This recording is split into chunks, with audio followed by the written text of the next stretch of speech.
Raya. A new Industrial Development Bank of India IDBI branch was inaugurated in Nongstoin, West Khasi Hills today to provide better banking services to the public. The new branch is expected to improve access to banking services for the residents of Nongstoin, as the existing banks were struggling to meet the growing demand.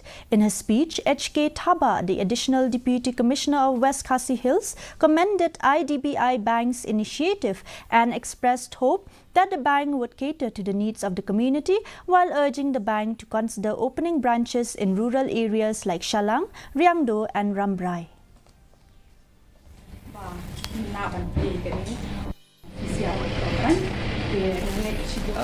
Kadang ni kasih kabagi hal Perdana Menteri Jan Dhahan Yojana saya bawa tidak ya soal kata government uno financial dari India ulah bantli ya ke zero balance account hakinu di bank government beliau baduklo ulah bantli dan kam tangkap voter ID card lain ke Aadhaar card dan sya ya utau beliau bat ke residential certificate kerang bawa kena bantli ke account bat ke sarkar India hi kaila manle bayarkan ke DBT direct benefit transfer scheme.